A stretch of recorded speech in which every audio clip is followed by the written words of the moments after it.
Ce matin, nous allons faire quelque chose d'une manière très exceptionnelle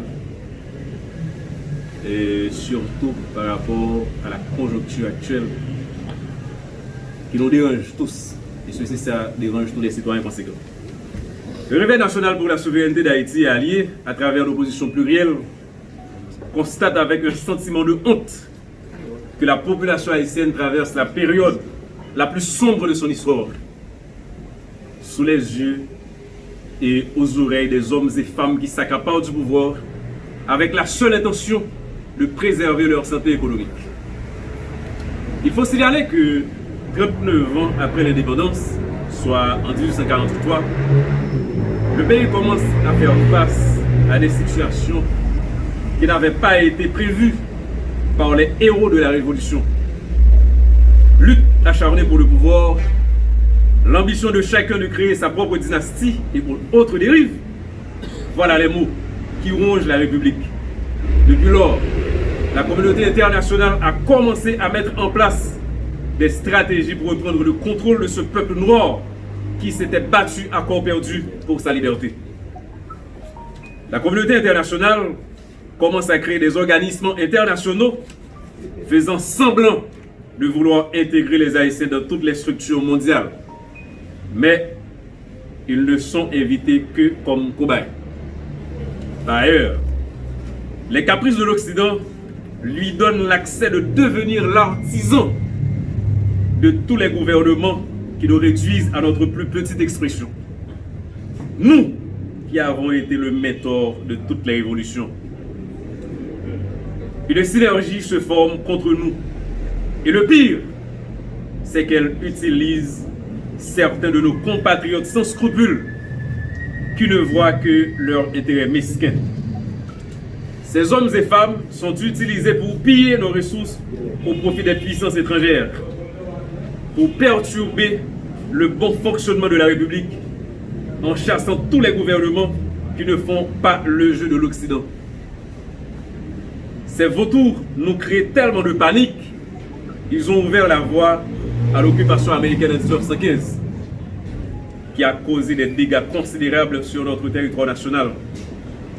Nous avons perdu non seulement notre équilibre,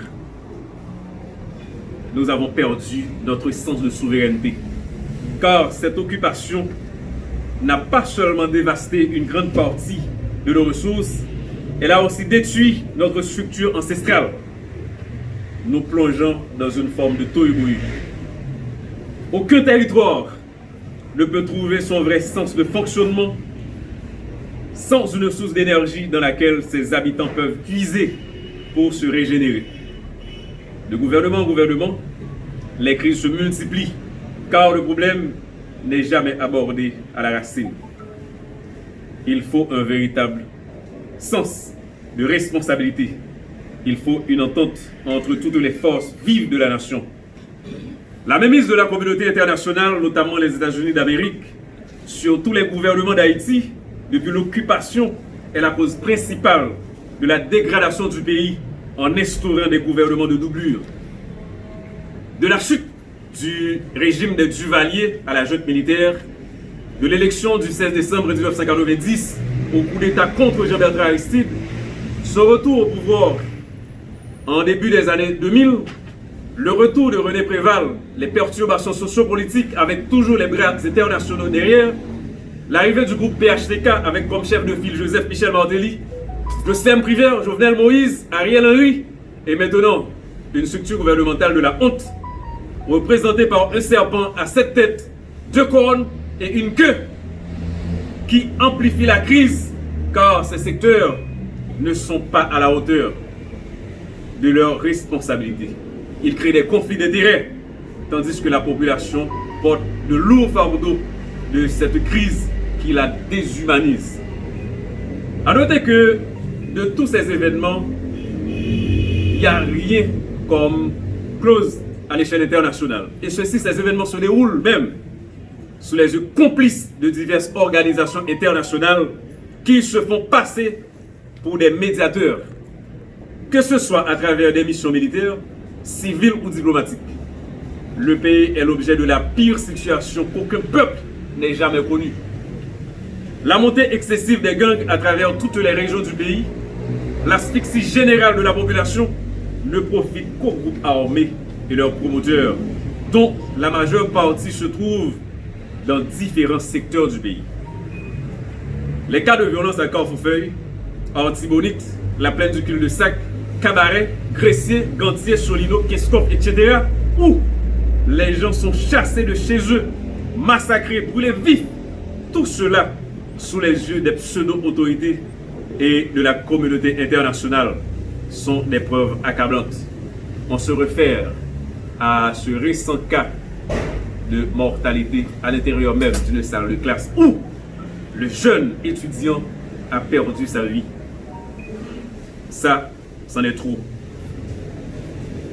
En effet, le Réveil national pour la souveraineté d'Haïti est allié à travers l'opposition plurielle, invite tous les Haïtiens, où qu'ils se trouvent sur la planète, à se plonger dans de profondes réflexions sur nos valeurs ancestrales, afin de nous regrouper autour d'une énergie positive pour enfin retourner à la source.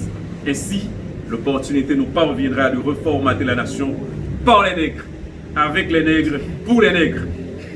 Nous ne pouvons en aucun cas accepter que des apatrides nationaux sans scrupules continuent de piétiner nos valeurs. Il faut de toute urgence que quelque chose soit fait pour sauver la nation. En tout état de cause, crions tous d'une seule voix en route vers la Cour de cassation pour sauver ce qui reste. Car ce précédent nous a laissé de souvenirs raisonnables. À bon entendeur, salut. Vive le peuple haïtien, vive la souveraineté d'Haïti, vive la nation haïtienne, unie pour toujours. Merci. Monsieur Journaliste, on connaît l'opposition plurielle là bien.